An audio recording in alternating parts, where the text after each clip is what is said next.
All right, everybody. Welcome to our Q&A.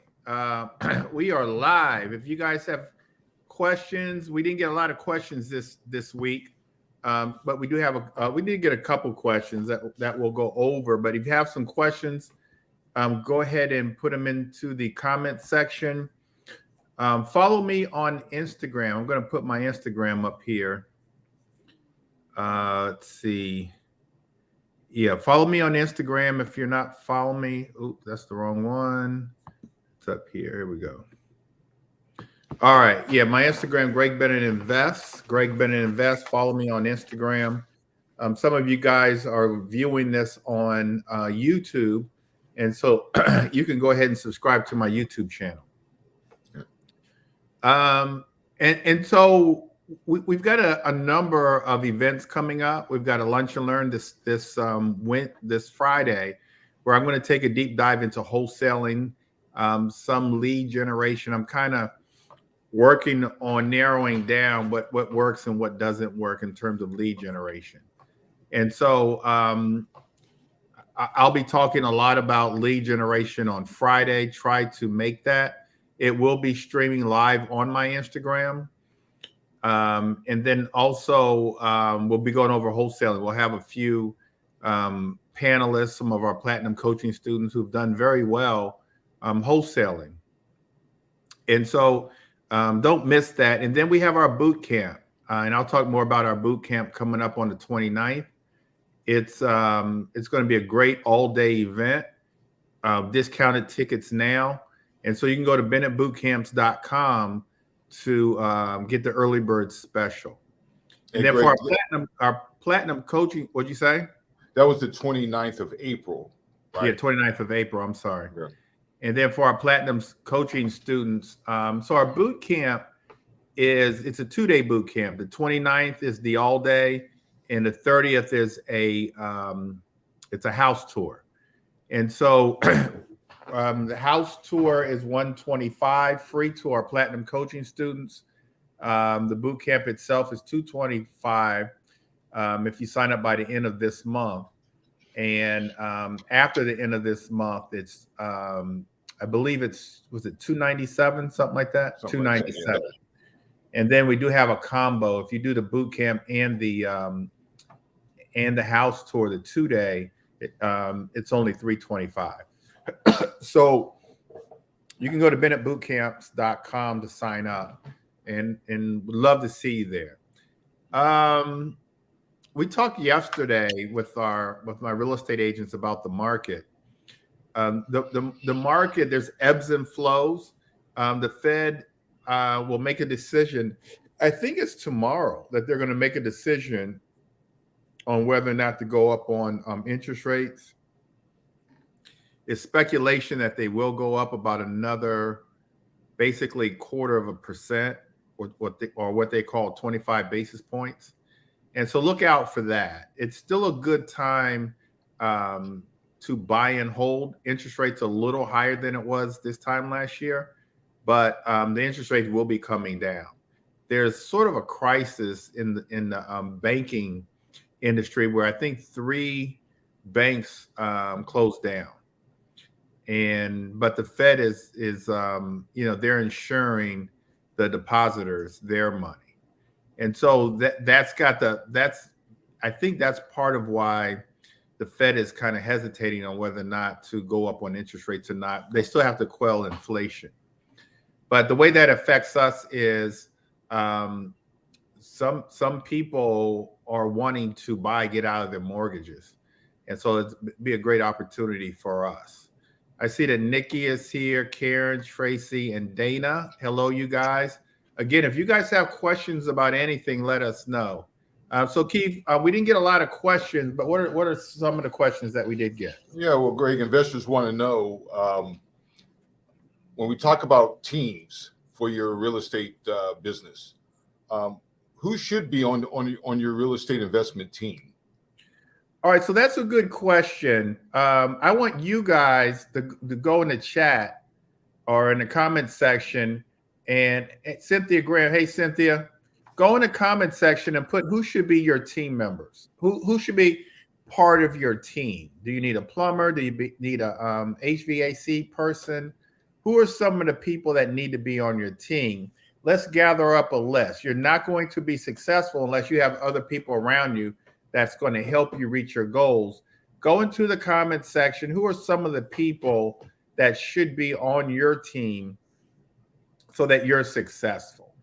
We'll wait a few minutes, but I want you guys to answer that question because it's not just about you getting started investing in real estate and being a solopreneur. You've got to have people around you that's going to help you, especially if your goal is big enough. So, part of this whole team is setting a high goal. And so Karen's got a litany of she may have mentioned almost all of them.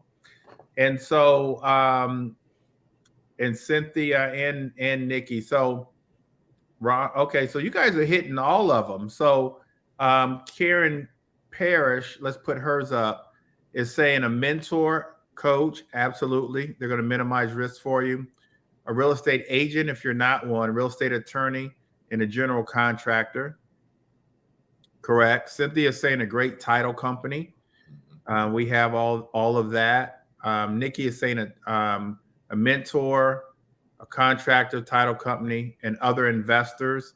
And Ronald is saying CPA. And all of you guys are correct. Let's see. Architect, you guys didn't mention that. So I want an architect. I need an architect. Sometimes your architect will help you pull permits, but definitely get you your plans. And so they'll do plans and permits for you. Let's see. Dana is saying a coach, mentor. Dana wants a social media specialist. Okay, Dana. and a real estate attorney. I think you guys have hit almost all of them. Let me see if I can think of anyone that you guys have missed that needs to be on your team. Did they mention anything about mortgage? All right, so I don't see that. So you need a lender. You need an investor friendly lender, hard money lender. You guys, a lender that's going to give you permanent financing. Nikki is mentioning virtual assistants. So we've got a big meeting tomorrow with some new virtual assistants. And so that's true, Nikki, virtual assistants. Greg, what about people, your sphere of influence, those people? I think that they need to be part of your team or kind of a subset of your team. Right. Because your sphere of influence are going to be people that can refer you deals. And sometimes we might call them bird dogs. So you need bird dogs on your team that, they may drive by a house that looks to be vacant or abandoned. And you want to make sure that they write that address down and give it to you. And so those people need to be on your team as well. Mm-hmm. So I think we've got, and so you guys have to start working on these people because you're going to have a deal or find a deal or deal's going to find you and you're not going to know where to turn to. And so make sure you have all of these people lined up, all of these people we have lined up. I think most of these people are in our platinum coaching program. You guys have them in Coach Accountable. Obviously, we're the coaches and the mentors. We're trying out some new virtual assistants. Let's see what else. Attorneys, we do have attorneys that we can call on, CPAs, obviously contractors, title companies. Yeah, I mean, almost all of these we have, and those that are in our coaching program, you should have them as well. And I know that you guys use them. And so let's make sure you get that list and keep that list and start formulating that team right now. One other thing to me that goes along with the team is setting high goals, because you don't need a team if you don't have high goals. You don't need a team if you're not going to be doing enough deals. And so your goals, what are your goals? We're almost at the end of the first quarter of the year. Most of you guys have set goals in the beginning of the year.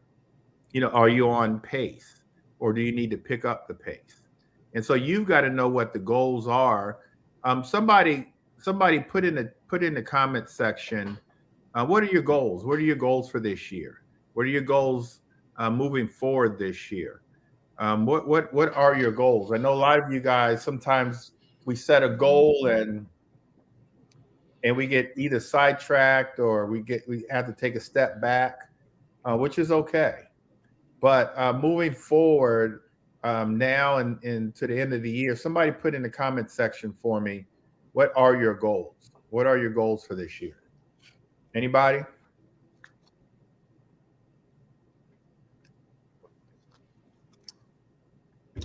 We need to have goals. You guys put your goals in there, and then go ahead and ask the next question. Yeah, just as they're thinking of their goals, I know my goal still remains. I've got to, finish the rehab on my property so that I can be in line and be on that trajectory to buy another house by the end of the year. Absolutely. Yeah, that should be everybody's goal. Like Nikki said, at least one buy and hold this year. Mm-hmm. And so Nikki's goals are really good and very attainable. 5 wholesale deals. Nikki wants 5 wholesale deals and 1 buy and hold. Tamika wants 2 buy and hold. Very good, attainable goals, you guys. And one thing I want you guys to start doing is networking with each other, networking at the lunch and learns. Because, for example, Nikki and Tamika, you never know who might have a deal for you guys to buy and hold. And we get them all the time. I actually have some wholesale deals now that would be great for buy and holds in DC. Karen is saying that her primary home, she wants a primary home by June 30th and close 2 deals a month wholesaling. And so that's where we start, you guys. We start with goals. And if you don't have a goal, you're not going to achieve much, because if you have a goal, you need to be thinking about that goal every day and taking a little baby step every single day to achieve that goal. And so that's what we have to do today, almost all day long. I had like 1 or 2 appointments today. And for the rest of the day, I sat in the conference room and just worked on my goals, making sure that, everything that I need to do, I'm doing. I'm on point. I'm ahead. I'm doing everything. I just hired a new digital marketing specialist out of actually Bulgaria. Got him off of Fiverr, and he's already done 2 sales funnels for me, and started Facebook ads. Went to my ads manager on Facebook and Instagram and put 2 sponsored ads on. And so I'm working to achieve my goals. Cynthia's 2 wholesales a month and a buy and hold. Very good. Yep. Very good. Yep. And so in order to achieve all these goals, and I like the fact that you guys have the buy and hold part of this, because that's where you're going to build your wealth. The wholesaling is good. You need that cash to buy and hold. But the wholesaling is what we call active income. You wholesale a property and you just want payday. You buy and hold a property and it's payday for your lifetime, your children's lifetime, your children's children's lifetime. And so that's passive income. And so we need to bring more passive income into our lives. And so you guys are right on point. And then you just need a team that's going to help you achieve those goals. Mm-hmm. Hey, Greg, kudos to Tamika joining our Platinum Coaching. I have a meeting with her tomorrow to get things off. And all right, Tamika. Yep. Tamika's come out of the darkness. Now she's finally seen the light, Tamika. What time is your meeting with her tomorrow? I think it's like around 1 or 2 o'clock, something like that. Okay. All right, I'll be around. Yeah. Okay, cool. So, Greg, while I'm thinking about it, this is short notice, you guys. This is short notice. But I talked about networking. We are going to have a networking function tomorrow morning in my office. Those that are available tomorrow morning, we're going to have breakfast there, the Omelet Man, and we'll have some fruit and donuts and pastries, and you'll have an opportunity to network with other investors. My real estate agents, some of my real estate agents will be there, and some of our insurance people. So it'll be a nice networking session tomorrow morning, early tomorrow morning, and everybody's invited. And so you guys come out if you're available 9 o'clock at our Greenbelt office up on the 3rd floor. Come network. You never know, especially those of you who want a buy and hold deal. You just never know. You come up there and you pass out your business cards, and you just never know who might have a deal. Good stuff. Hey, Greg, how should the investor analyze deals that come their way? What is your strategy? And so in analyzing a deal, do you have a question after this one? Yep. Well, ask that first. Let's save that one for last, because then I can parlay that into the Okay. mail. Got it. Okay. So, Greg, this has to do with rentals. What's the allowable amount that you can charge for a security deposit for unassisted Section 8 tenants?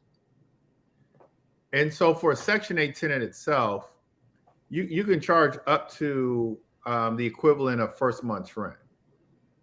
So the answer is the first month's rent, the equivalent of first month's rent. Oftentimes a Section 8 tenant doesn't have it. So you can break it up into payments.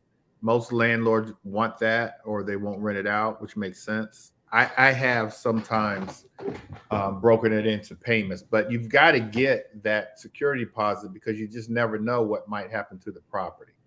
And so the answer to the question is first month's rent as a security deposit. Now, keep in mind that I just got this question less than an hour ago. I was talking to one of our coaching students. There's two types of vouchers, you guys. There's a partial voucher where, depending on the income of the recipient, Section 8 will pay a portion of the rent and your tenant will pay the other portion. That's a partial voucher. A full voucher means that your tenant's not paying anything and Section 8 is paying the rest. Paying everything. Section 8 is paying everything and your tenant is not paying anything. Still and yet, you want your Section 8 tenant to put down a security deposit. Now, one other thing about Section 8 is there is a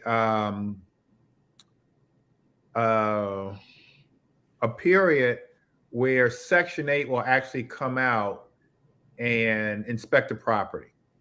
And there's a myth that the Section 8 tenant is going to come in and tear up your property. I've never had that experience. And I started renting out Section 8. I'm getting ready to tell my age. Well, let's just say a long time ago in the 80s, I started renting out to Section 8. And I've always had great experiences, primarily because I actually check the property. I actually inspect the property. But now Section 8 comes out and they inspect the property themselves every year. And they give the tenant a list of things to do. And if they don't do those things within I think a 30-day period, they kick them out the program. Now, you still have to evict them, but they'll kick them out the program. Nobody wants to get kicked out of the program. Sometimes it takes 2 to 3 years just to get on the list in some jurisdictions. And so I would highly advise renting out to Section 8. Malika has a question. Does Section 8 pay utilities? And so the answer to that is yes, Section 8 will pay utilities. So you can include utilities in your rent payment, but the rent portion itself will be a little less. But yeah, wait, let me back up for a second. You can either ask on a full voucher, Section 8 will pay the utilities, or you can. On a partial voucher, either the tenant pays the rent, the utilities, the tenant pays the utilities, or you can pay the utilities. And some investors opt for to pay the utilities themselves, and Section 8 will pay you a little more. So when you pay the utilities yourself, you, the landlord, pays the utilities yourself, Section 8 actually pays you a little more. I may have said that incorrectly earlier, but yeah, so that's how that works with the utilities. Either the tenant can pay or you can pay. And if you pay, you get a little more from Section 8. Maleka, Section 8 doesn't pay. The tenant pays, or you as a landlord can pay. Hopefully I cleaned that up. So Carissa has a question. Let's see. Are you able to choose your Section 8 person, or the state will? And so you choose them. So anyone that's going to live in your house, you get to choose them. So you interview them, you check their credit, you check their criminal history, you can even call their past landlord, and so you choose them. And so we've turned down a lot of Section 8 tenants for various reasons. And so, no, they can't just put someone in your house. You've got to approve it, and you've got to do your own due diligence to make sure that, yeah, they're going to take care of your property and treat it like their own, which most of them do, and if it's a partial voucher, that they're going to pay. So you make sure that you check your credit, even if they have a full voucher. I still check their credit. I want to know if if they're responsible enough to pay their bills. And so Carissa is also asking, I'll put the question up. When applying for Section 8, how long does it take? And so it doesn't take long. It could take 30 to 45 days. And so you apply for Section 8. You got to make sure your house is vacant. They're going to come and do an inspection. They're going to also require you to have a rental license and a lead-based paint certificate. And then you can start marketing the property to get tenants in there. And once you get approved, it just doesn't take long after that. So it doesn't take long. About 30 days, 30 to 60 days, I'll say. Let's see, anything else on Section 8? I think that's about it.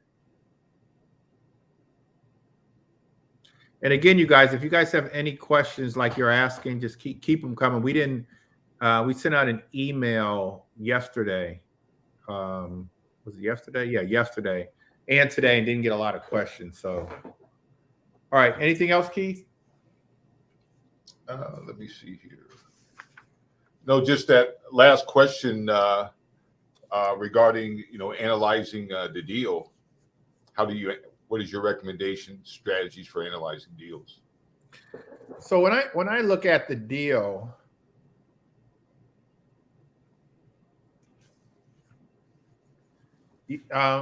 Maleka's asking, can you market your property before those things are completed? And the answer is yes. And so you can get a tenant, decide on a tenant, and they just have to wait until all your inspections and everything are completed, which doesn't take long. So when analyzing a deal, I mean, I look at the location. And so for example, if it's in Baltimore, I want to make sure that there's no board ups on the street.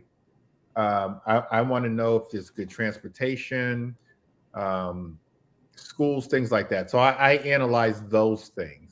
And then I look at the property and I just take a look and just analyze whether for example, today I was at a full renovation. Wasn't necessarily a gut job. You didn't have to take down the walls and take things down to the studs, but it was a full, complete renovation. I actually showed someone. I have this property under contract, and I showed another investor, and that other investor, for them, it was like it's too much work. Before they could even run the Mayo formula or anything, it was like, this is just too much. This property, it's in Northeast DC, and just needs everything. And so they analyzed it. They took a look at the property, spent about 30 minutes looking at it, and determined that it just needed too much. And so I look at the mechanicals or the trades that are going to come in and how much that's going to cost me. So the trades are the three that I look at are the plumber, the electrician, and the mechanical, the HVAC guy. And so how much work are they going to have to do? Is the electrician going to have to bring more amps to the house? House has 100 amps, which they did back in the day. Now we need 150 to 200. But if you're going to bring more amps, you might as well do 200. How much is the heavy up going to cost me? That's called a heavy up. And the answer is around $4,000, depending on the size of the house. So how much is that going to cost me? So I analyze that. Plumbing. I look at, am I going to have to add a bathroom, add a kitchen? How much is that going to cost me in terms of plumbing? HVAC, do they have an HVAC system in there? If it's just radiators or baseboard heat, I'm going to have to run ducts and put in an inside unit, an outside unit. Depending on the square footage of the house, that could cost up to $15,000. Depending on the size of the house, normally, I don't know, around somewhere between, I'll say 8,000 and 15. Dana could give us a better number. And so I take a look at those things. And then what permits am I going to have to pull? Am I going to have to pull a building permit, framing permit, insulation permit, electrical, plumbing, mechanical? Am I going to have to pull those permits? Actually, some of those were inspections. And then am I going to have to get the house inspected? And so I take a look at all those things when I'm analyzing the property. Obviously, take a look at the roof. Take a look at the roof, windows. And then when I analyze it, I'm trying to come up with a cost that it's all going to cost, what's going to cost me. So I take a look at all those things. I actually did a video today on the exterior things that you analyze. One is curb appeal. When your buyer pulls up to the house, are they going to want to get out the car? So the house today, there's a video on my Instagram. The house today had a porch. We used to put those old porches back in the 70s. And so that porch needs to be pulled off. There's some cracks on the concrete that has to be repaired or replaced.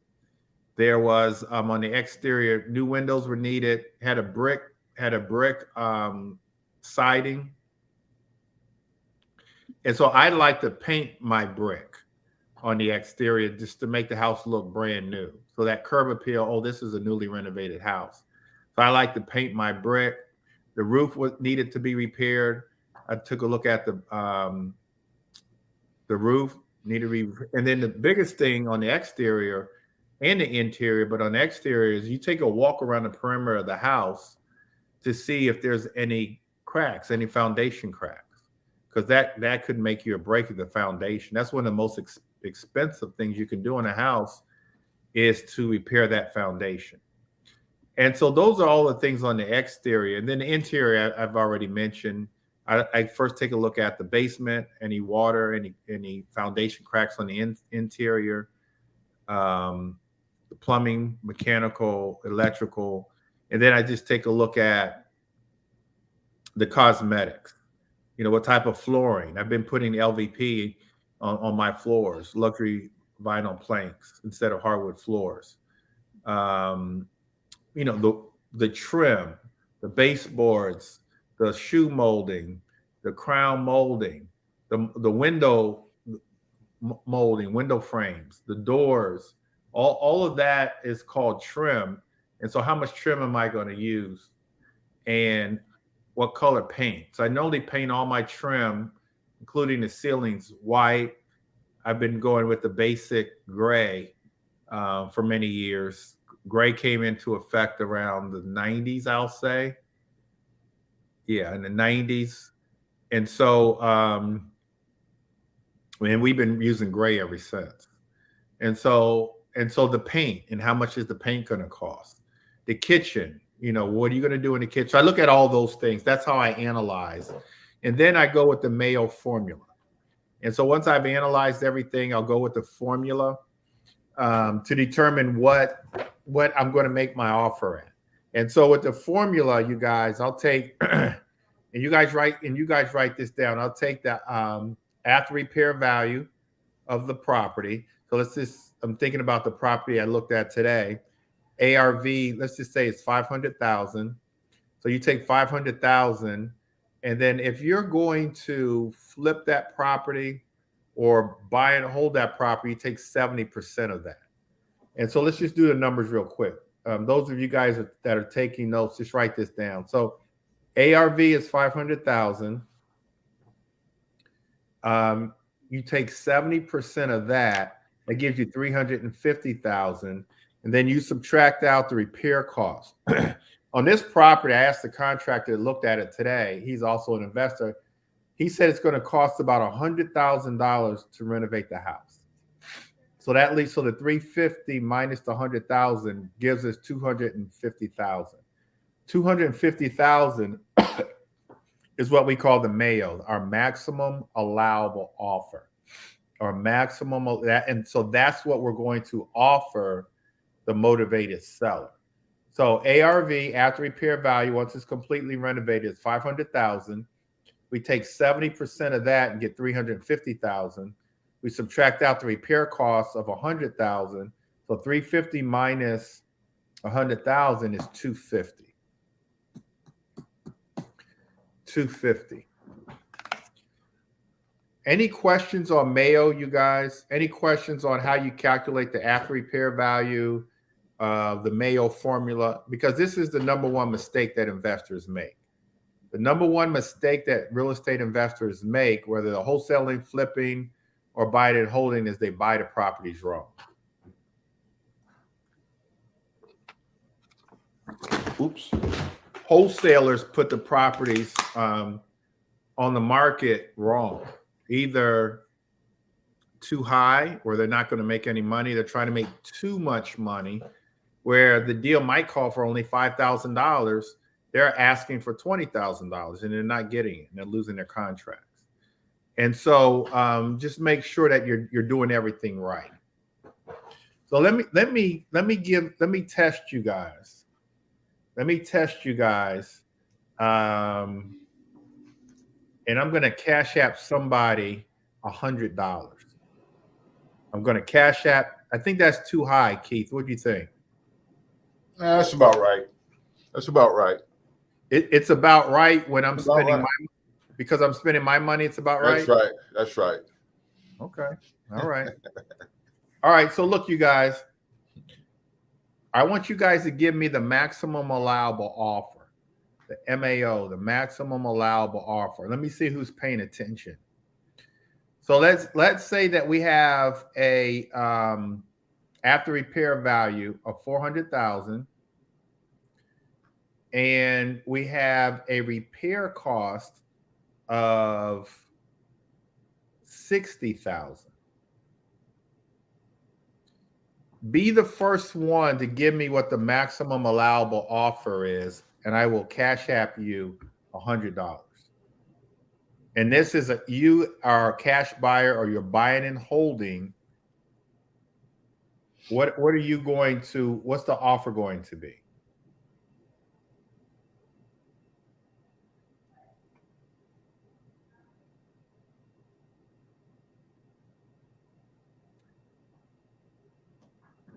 Who was first? We got 2 people, 3 people. Looks like Cynthia's first though.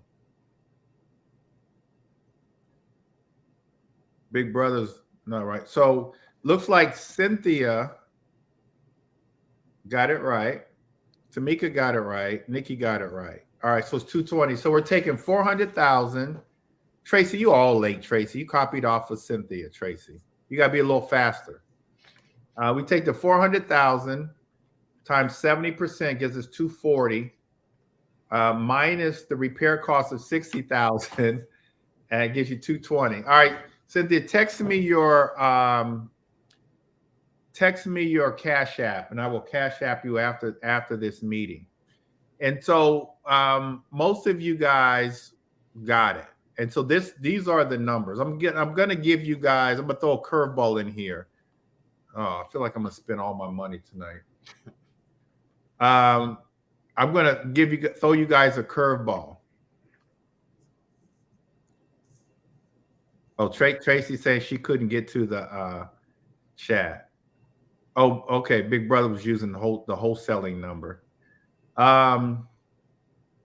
As in the first scenario, you guys, where I did 500,000 times 70%, which is 350 minus the repair cost of 100,000 gave us 250.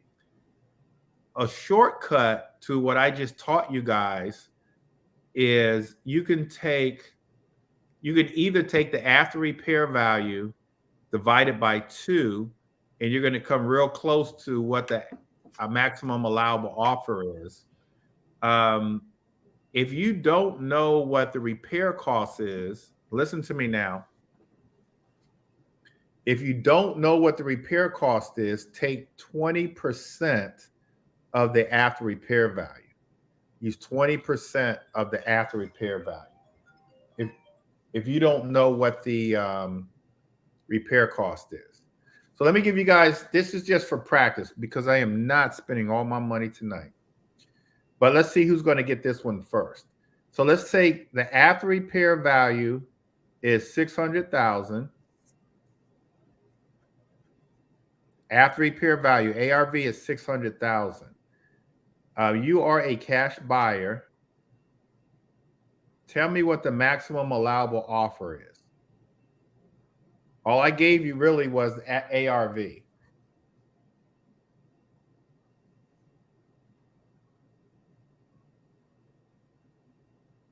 Let me see who's going to be first.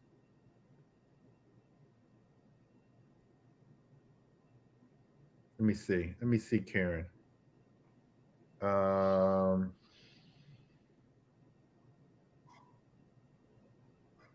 Karen's right. Let's see. Yeah, Karen's right. Dana's right. I think Tamika's right. I think she meant to put 300. Yeah, Tamika's right. All right, so you guys got it right. So you guys got this. So the answer is 300,000. We're going to take 70% of the 600,000, which is 420. We took 20% of the 600,000 for repair costs, which gave us 120. We subtracted the 420 from the 120 to get 300,000. All right, one more scenario, you guys. What we just did was for the cash buyer or a buyer that's buying and holding, let's just say 4 units or less. Now for the wholesaler, we're using the same formula, but we're going with 65%.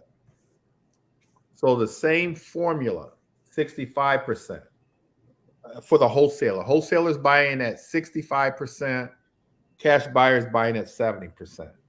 Here's what I want to do. I'm going to give you guys a scenario where Keith, are we boring you? No, you're good. I see you. I see you yawning. Is this boring? Is this boring stuff for you?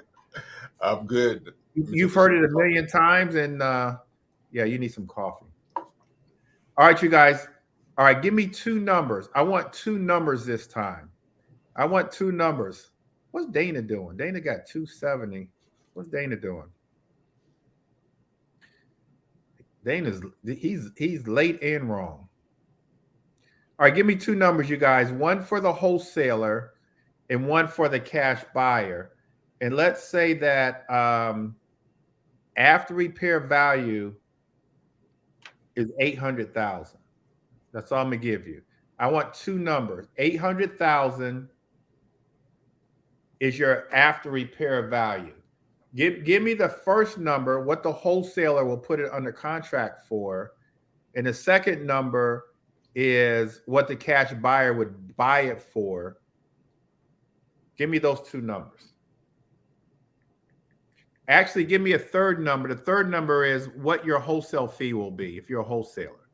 So what you put it under contract for as a wholesaler, what the cash buyer is going to put the property, happy to buy the property for, and what the wholesale fee is,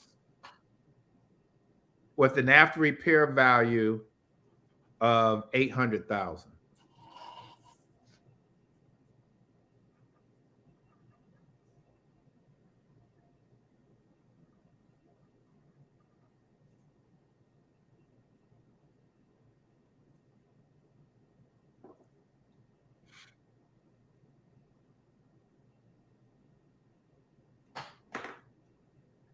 First number is the wholesaler, then what the cash buyer will buy it for, and then what the wholesale fee is.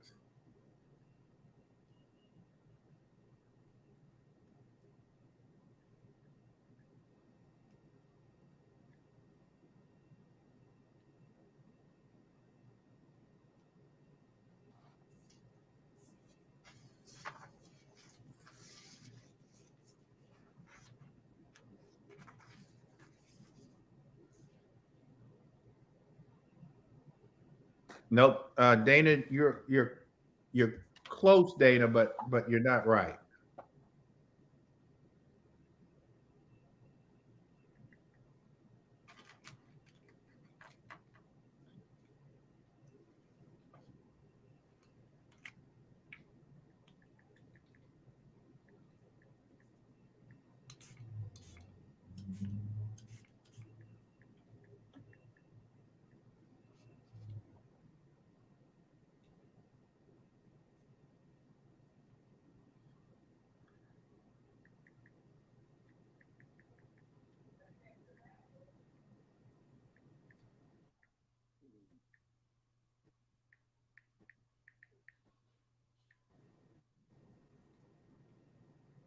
I don't see any right answers so far, you guys.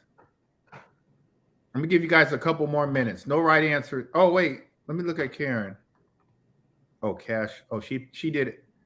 Oh, she did it out of order. But all right. So Karen is actually right. She kind of did it out of order, but it's fine. So the cash buyer is 400,000. Wholesaler is 360. Her fee is 40,000. 30, 40. Yeah. So Terrence has it right. I think Karen, yeah. All right, so let's do this one. So Karen, looks like Karen and Terrence has it right. And so look, you guys, we're going to take those of you who aren't really getting this, do this alongside with me. Take out your calculator. Take out your calculator. We're going to do, for the wholesaler, we're going to do 800,000. Put 800,000 in your calculator times 65% gives us 520. So write down 520 minus the repair cost. Now, since we don't know the repair costs, we're just going to take 20% of the 800,000. That's going to give us 160,000 for repairs. So we're going to subtract the 520 by 160,000. That's going to give us 360. 360 is the maximum allowable offer that the wholesaler is going to make to put that property under contract. 360 for the wholesaler. And then the wholesaler is going to say, okay, they're going to do their math. They know that a cash buyer is going to buy for 70%. So they're going to take 800,000 times 70%. That gives us 560,000 minus the same repair cost, which is 160,000, which gives us 400,000. So the cash buyer is putting this property, the wholesaler is going to assign this contract to a cash buyer using the assignment agreement. And the difference is 400,000 $40,000.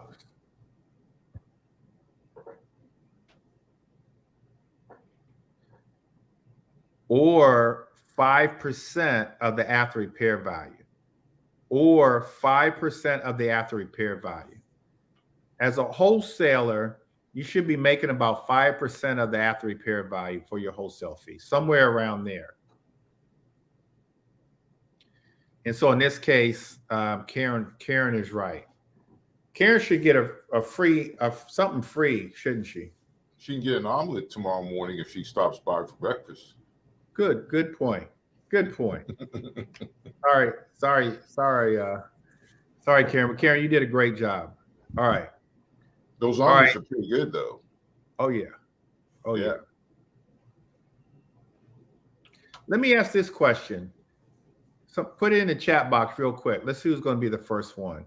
If after repair value, you're a wholesaler, you've ran your numbers, the after repair value, ARV, is $300,000. What should your wholesale fee be? Somebody put it in the chat box. I mean, the comment section.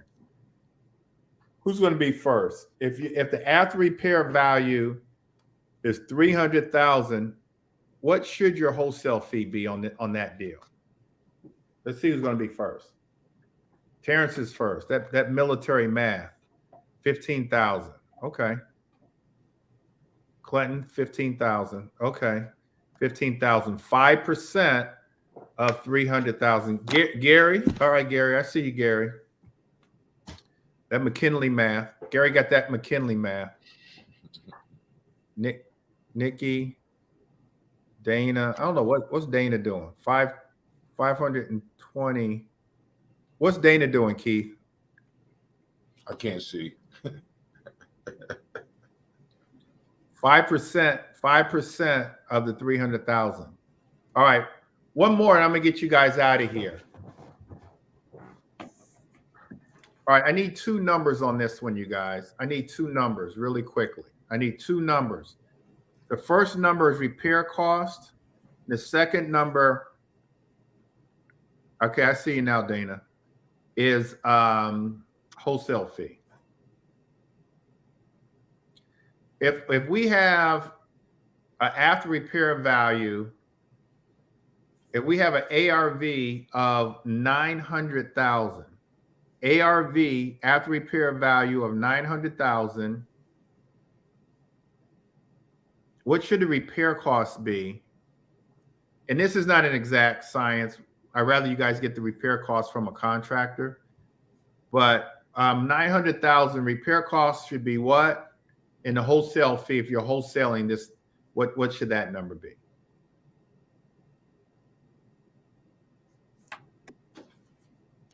Give me two numbers, you guys. Give me two numbers. Repair cost and your wholesale fee. Let's see who's first. Give me two numbers. Give me two numbers. Repair cost and wholesale fee. There we go. So Andre's got it right. 180,000 for repair cost, 20% of the 900,000. And then wholesale fee should be around 5%. So 5% of 900,000 is 45. All right. So you guys have your numbers. You guys know your numbers. And so this is the most important part of investing is you got to know your numbers. You've got to know your numbers, because if not, you're gonna buy the properties wrong. You're gonna buy them wrong. And so let's go over it one more time. I think Carissa's numbers are not correct. They're correct. They're just turned around. Okay. All right. Your numbers are correct, Carissa. All right. You guys, any other questions as it relates to investment math, numbers, anything? Keith, do we have any other questions? No other questions. Okay. All right. Let me give you guys one more number. One more number to calculate. One more number to calculate. Generally speaking, one that has done a lot of flipping. When I'm flipping a property, well, let me say it this way. So a cash buyer is buying a property at 70% of the after repair value minus repair costs, which means 30% is left over. There's 30% that's left over. 10% of that 30% is, depending on how you're financing, your financing fees, miscellaneous costs, those kinds of things, reserve. And then there's 20% left over. That 20% is somewhere close to what we want our profit to be. For example, if I'm flipping a property and after repair value is 500,000, I want to be making somewhere around 100,000. I mean, yeah, around 100,000, 20%. 20%. If the ARV is 400,000, I'm expecting, give or take, to make around 80,000, 20%. 20%, you guys. And so run these numbers for me. Last one. I'm gonna get you guys out of here. Give me the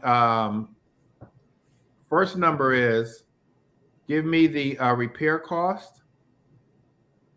Second number, give me the wholesale fee. And the last number is, for the cash buyer, give me the profit. So I want repair cost, I want wholesale fee, and I want profit for a after repair value of 450,000. 450,000. ARV is 450,000. What should, on average, what should the repair cost be? What should the wholesaler stand to make, and what should the cash buyer's profit be? We're taking all shortcuts. 450 times.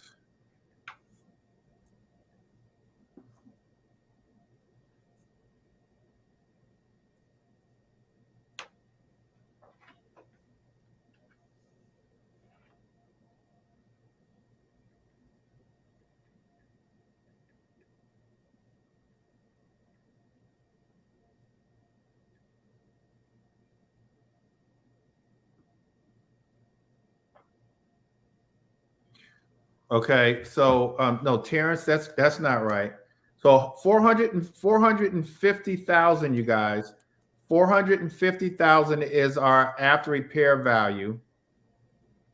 Repair cost. Yeah. So Clinton and Dana and Tamika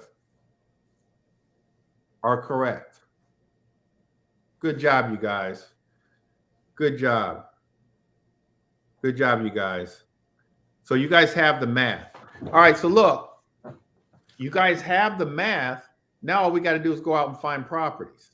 And so the question is, how are you going to find properties? The answer is postcards, which is direct mail. The answer is calling, cold calling.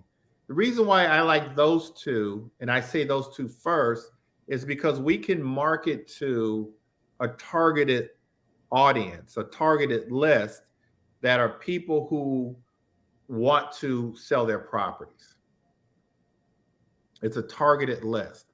And so postcards, we can send postcards to absentee owners. We can send postcards to pre-foreclosures. We can send postcards to many different people who may want to sell, instead of just blanketing, like going to auctions, which is also good.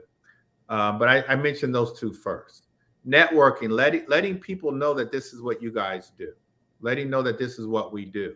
And so we've got postcards, we've got cold calling, We got auction properties. We've got networking with each other. We try to give you as many networking opportunities as possible. Um, Driving for dollars, all of those things. One last question.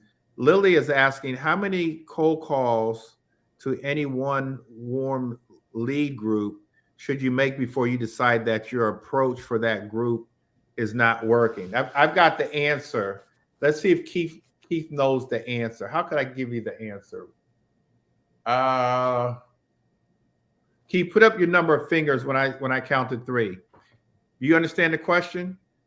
How many times should we touch a lead before we give up on them? Or a list. Okay.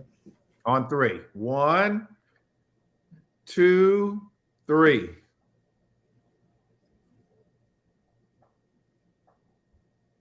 I got 7. I don't know how many you have. 7. So we want to call a list 7 different times. But honestly, the real answer is we never give up on them. And so we buy a list, we get a list, we call it 7 times, we put that list away maybe for 90 days, then we pick that list back up. So we almost never give up on them, but we'll call them 7 times in a row. Then we can put that list away, get another list, call them 7 times, and then maybe come back to this list. So we never give up. You can call it different times in the day. Sometimes people even switch the caller ID. But like Greg says, we never give up. Let's see. A couple questions here. Malik, do you solely target absentee owners? So the answer is no, but primarily. I like out-of-state absentee owners. We've had a lot of good luck with that. Pre-foreclosures, we've had a lot of good luck. Homeowners who own their houses free and clear or 50% equity, we target those lists. Some people target can get lists of delinquent tax. They can get a delinquent tax list. They can get violations. They can get a list of violations, divorce. So all of those types of lists you can get and target. We've just over the last, 20 years, I've always just targeted absentee and pre-foreclosures and had some good luck with that. Tamika's saying with cold calling, a lot of people are on the do not call list. Is there a way around that? So most of the lists that we get are already scrubbed. And so if you call, PropStream, Melissa Data, List Source, Listability.com, those lists are already scrubbed. Karen is saying, let me put this up here. She's actually calling a list from November. So yeah, you almost never give up, you guys. You almost never give up. I think that's all the questions. Let me see how many calls. Let's see, we already answered that. All right, good job, you guys. You guys have your numbers. Let's just go out and use these sources to find deals. Talk to as many people as you can. Build a business out of this. Like, you guys are entrepreneurs. Build a business out of this. We're going to take a deep dive into wholesaling on Friday at the Greenbelt Library. For those of you guys who are local, we'll take a deep dive into that. So try to come out with your questions. Networking. It'll be a great time to network with each other. So 11 o'clock lunch and learn on Friday.